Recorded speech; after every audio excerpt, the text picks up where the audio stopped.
ಮಾಡಿದಂತ ವ್ಯವಸ್ಥೆ ಇದು. ಆಯ್ತು, ಆಪೋಸಿಷನ್ ಮಾತಾಡ್ಬೇಕಾದ್ರೆ ಆಯ್ತು, ಮಾತಾಡ್ದು ಕೇಳಿ. ಈಗ ಒಂದೇ ನಿಮಿಷ ಅಲ್ಲ, ಸನ್ಮಾನ್ಯ ಸಭಾಧ್ಯಕ್ಷರೇ,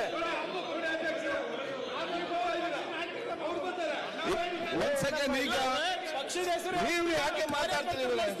ಸುಮ್ ಕೊಡ್ಬೇಕು ನೋಡ್ರಿ, ಎಷ್ಟು ನೋಡ್ರಿ ನೋಡಿ ಮೊದಲು ಕಂಟ್ರೋಲ್ ಮಾಡಿ. ಇಲ್ಲ, ಮುಂದಿನ ಸರ್ಕಾರದಲ್ಲೂ ಇದೇ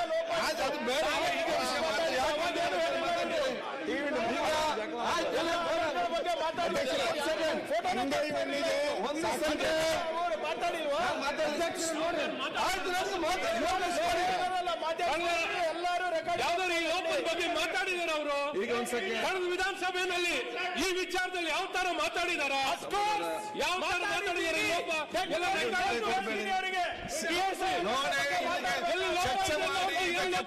ಸಿಕ್ಕುದಿಲ್ಲ.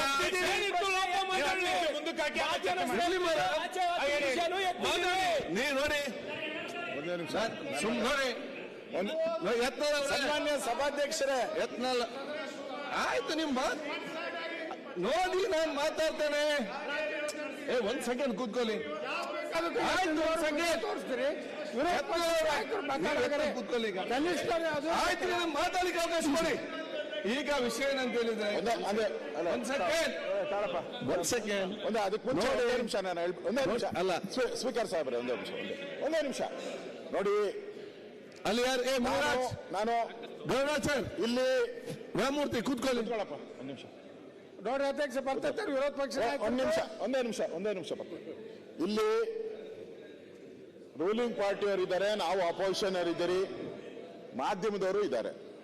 ಇದು 15 ನಿಮಿಷದಿಂದ ಗಲಾಟೆ ನಡೀತಾ ಇದೆ. ಸುಮಾರು 15 ನಿಮಿಷ ಮಾಡ್ತೀರಿ.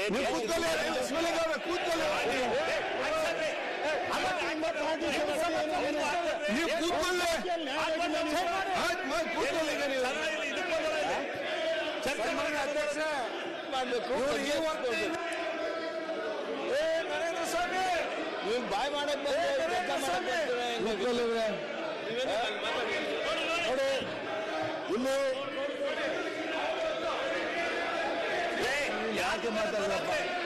ಏನ್ ಕೂತ್ಕೊಳ್ಳೋಲ್ಲ ನೀವು ಸುಮ್ಮನೆ ಮಾತಾಡಿ ಕೂತ್ಕೊಳ್ಳಿ. ಈಗ ಅವ್ರದ್ದು ಬರ್ಲಿ ಬಿಡಿ, ನಿಮ್ಗೆ ಬರ್ಲಿ ಬಿಡಿ. ಆಯ್ತಪ್ಪ, ನೀವು ಕೂತ್ಕೊಳ್ಳ.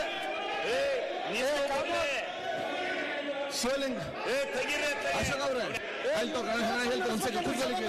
ಎಲ್ಲ ಕೂತ್ಕೊಳ್ಳಿ, ಕೇಳಿ ಒಂದ್ ಸೆಕೆಂಡ್ ಕೂತ್ಕೊಳ್ಳಿ. ನಿಮ್ಮೊಂದು ಹಾಕ್ರಿ, ಎಲ್ಲ ಕೂತ್ಕೊಳ್ಳಿ. ಅಪ್ಪ ಕೂತ್ಕೊಳ್ಳಿ, ಯಾಕೆ ಮಾತಾಡ್ತೀವಿ? ನೀವು ಸುಮ್ಮನೆ ಕೂತ್ಕೊಳ್ಳಿ. ಏನು ಎಪಿಸೋಡ್ ಕೂತ್ಕೊಳ್ಳಿ ಎಲ್ಲ. ಈಗ ನೋಡಿ, ಇಲ್ಲಿ ಗಂಭೀರವಾದ ಚರ್ಚೆ ಇವತ್ತು ನಿಲುವಳಿ ಸೂಚನೆ ಬಗ್ಗೆ ನಡೀತಾ ಇದೆ. ನಡೀತಿರೋ ಸಂದರ್ಭದಲ್ಲಿ ಬಹುಶಃ ನಿನ್ನ ಕೂಡ BSL ತಾವು ಹೇಳಿದ್ದೀರಿ, ನಾವು ಹೇಳಿದವನ್ನ ಇಲ್ಲ ಹಾಗೆ ಮಾಡ್ಲಿಕ್ಕೆ ಬಿಡುದಿಲ್ಲ, ಮತ್ತೊಂದು ದಿವಸ ಯಾರು ಕೂಡ ಕೊಡ್ಲಿಲ್ಲ. ಮತ್ತೆ ಇವತ್ತು ಕೂಡ ನಡೀತಿರೋದು ದೂರದ ನಮ್ಮ ವಾರ್ತಾ ಇಲಾಖೆ ಮುಖಾಂತರ ಇವತ್ತು ಮಾಡುವಂಥದ್ದು. ಆದ್ರೆ ನಾನು ಈಗ ನಿಮ್ಮ ಮುಂದೆ ಹೇಳಿ ಅದು ಸರಿಪಡಿಸಿ 10 ನಿಮಿಷ ಆಯಿತು, ಆಗ ಅದನ್ನು ಕೂಡ ಸರಿ ಆಗಲಿಲ್ಲ. ಆದ ಕಾರಣ ಯಾಕೆ ಆಗಲಿ ಅಂತ ಹೇಳಿಕೊಂಡು ಅವರ ಟೆಕ್ನಿಷಿಯನ್ ಕರೀತಾ ನೀವು ಬನ್ನಿ, ನಾನು ಸದನ 10 ನಿಮಿಷ ಮುಂದಿಡ್ತೇನೆ.